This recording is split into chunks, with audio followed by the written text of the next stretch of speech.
예레미야에라는 선지자 예레미야가 예루살렘이 무너진 것을 바라보며 또한 무너진 그 땅에 사는 사람들의 비참함과 참혹함을 보고 눈물을 흘리며 기록한 눈물의 시입니다. 어떻게 하나님의 언약의 백성이 이러한 처지까지 땅바닥에 내팽겨 쳐질 수 있는지 죄의 참담함을 예레미야는 보았을 것입니다. 그러나 선지자는 슬퍼하면서도 이 슬픔을 해석하며 백성들에게 말해 주어야 했습니다. 오늘 본문에서 예레미야가 해석한 망함의 이유는 1절을 보시면 여호와의 분노의 매로 말미암아라고 해석하고 표현하고 있습니다. 많은 성경학자들이 이 분노의 매라는 단어를 해석하며 시편 23편 4절의 구절들을 많이 인용합니다. 이 시편 23편 4절을 보면 내가 사망의 음침한 골짜기로 다닐지라도 해를 두려워하지 않을 것은 주께서 나와 함께 하심이라 주의 지팡이와 막대기가 나를 안위하시나이다 입니다.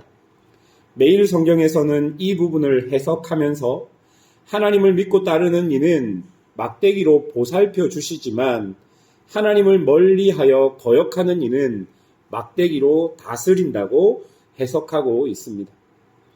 목자가 양을 이끌 때 막대기의 역할은 먼저 맹수들로부터 양을 보호하는 것입니다. 어떤 맹수가 와도 목자는 이 막대기를 가지고 자신의 양을 보호합니다. 또 이 막대기의 두 번째 역할은 양이 목자의 음성을 따르지 않고 자신의 길을 잃어 이리저리 방황할 때 이 막대기는 양을 위해 양을 다스리는 용도가 되는 것이지요. 그런데 여러분, 막대기가 맹수를 향해 들려졌던, 양을 향해 들려졌던 이 막대기의 목적은 오직 양을 위한 것임을 우리가 알아야 합니다.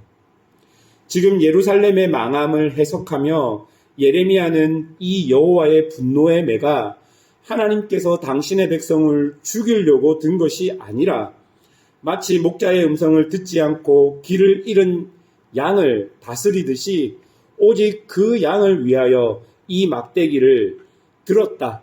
이 양을 위하여 막대기를 든 목자처럼 사용되어 가고 있음을 말해주고 있는 것이죠. 만약 하나님께서 이 분노의 매를 들지 않았더라면 유다는 죄로 인해서 스스로 자멸하게 되었을 것입니다. 사랑하는 여러분, 하나님은 당신의 백성을 선택하고 부르셨습니다. 그리고 하나님께서 그렇게 선택하고 부르신 백성은 하나님께서 지키시고 보호하신다고 성경의 많은 구절들을 통해 우리에게 약속하셨습니다. 때로는 그 지킴이 우리에게 죽이는 것처럼 보이는 고난과 고통과 심판으로 우리에게 다가올 수도 있는 것이죠.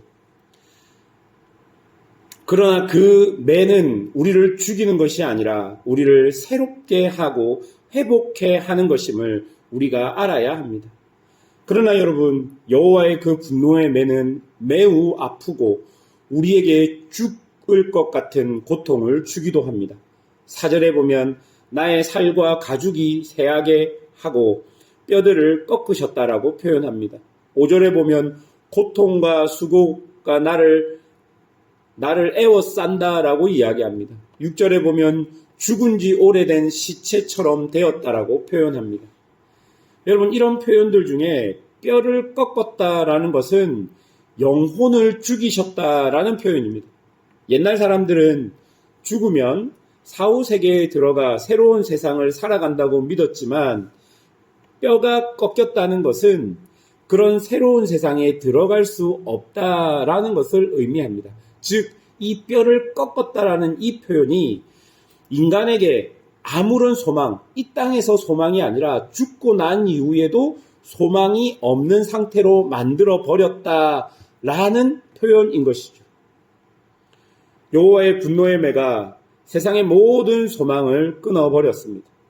인간이 꿈꿀 수 있는 어떤 소망도 없어진 상태가 여호와의 분노의 매 때문에 그런 모든 소망이 끊어져 버린 것입니다. 그런데 여러분, 이것을 반대로 생각하면 여호와의 분노의 매가 세상의 모든 소망을 끊어 버렸기 때문에, 반대로 이야기하면 오직 우리 하나님께서만 우리의 소망인 것을 보여주는 장면이 되기도 한다는 것입니다. 여러분 7절부터 보십시오. 모든 자유가 통제당하는 모습을 보여줍니다. 또 7절에는 나를 둘러싸서 나가지 못하게 하고 사슬을 무겁게 하고, 8절에는 아무리 부르짖어도 독방에 갇혀 있는 것처럼 아무도 듣지 않는다라고 말합니다. 9절에는 통행의 자유마저 빼앗겨버린 상태입니다.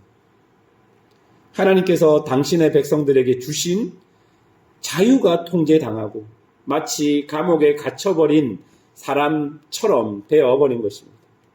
그리고 10절부터 보면 내가 어떻게 할 수 없는 재난이 일어나는 것을 보여줍니다. 그러니까 여러분, 보호자 되신 하나님이 사라져 버리시니 이스라엘은 마치 광야에서 길을 잃고 혼자 서 있는 어린 아이같이 되어 버린 것입니다. 곰과 사자가 위협하고 화살이 날아오고 많은 사람들이 조롱하는 그런 조롱거리가 되어 버린 것입니다. 만약 보호자 되신 하나님이 계셨더라면 이 유다는 푸른 풀밭과 실만한 물가로 그 인도하심을 받아서 좋은 것을 먹으며 안전함을 누렸을 것입니다. 이제 이스라엘은 여호와의 분노의 매로 인하여 자신에게 온 이런 비참과 공고함을 통해 다시 하나님의 보호하심과 하나님의 품을 그리워하게 될 것입니다. 17절과 18절을 보십시오. 새번역 성경은 이렇게 번역합니다. 내게서 평안을 빼앗으시니 나는 행복을 잃고 말았다. 나오는 이 탄식뿐이다. 이제 내게서는 찬란함도 사라지고 주님께 두었던 마지막 희망마저 사라졌다. 하나님이 모든 것을 다 빼앗아 가버렸습니다. 이제 일말의 소망이나 희망이 전혀 남지 않았습니다. 이것이 무너진 예루살렘의 현실이고 또 바벨론의 포로가 된 사람들의 현실입니다. 그런데 여러분, 이런 모든 소망이 끊어져 버릴 때 하나님의 백성인 이스라엘은 본능적으로 옛적을 기억하고 소망 되신 하나님을 추억하게 된다는 것입니다. 하나님께서 분노의 매를 들어서 그들의 모든 소망을 끊어버렸지만 그 소망을 끊으신 분이 하나님이시고 분노의 매를 들으신 분이 하나님이신 것을 이스라엘은 점차 차츰차츰 알게 될 것입니다. 그리고 그것을 알 때 이스라엘에게는 마치 새싹이 돋아오듯이 새로운 소망이 생겨나게 되는 것입니다.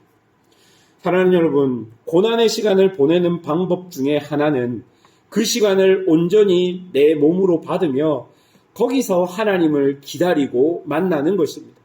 이사야 43장 2절에는 내가 물 가운데 지날 때 내가 너와 함께 할 것이라고, 강을 건널 때에 물이 너를 침몰치 못할 것이라고, 불 가운데 행할 때에 타지도 아니할 것이고 불꽃이 너를 사르지도 못하겠다고 하나님 말씀하십니다.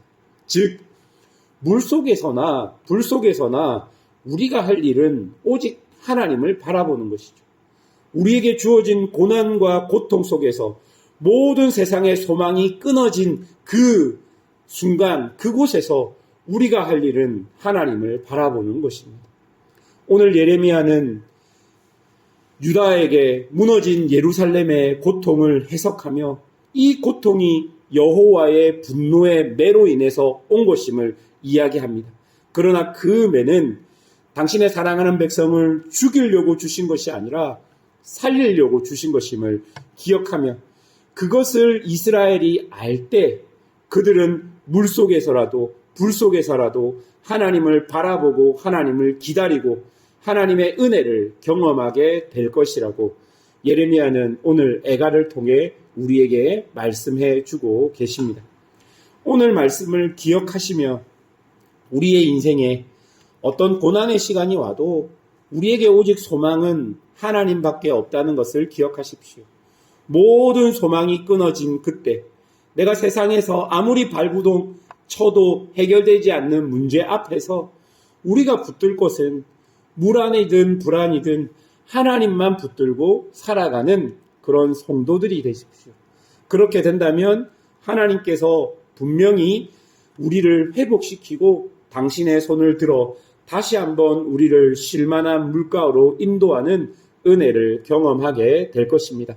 그런 하나님을 믿으며 오늘도 주님 주신 시간 속에서, 주님 주신 상황 속에서 성실하게 주님 의지하며 살아가는 성도들이 되시기를 주님의 이름으로 축원합니다.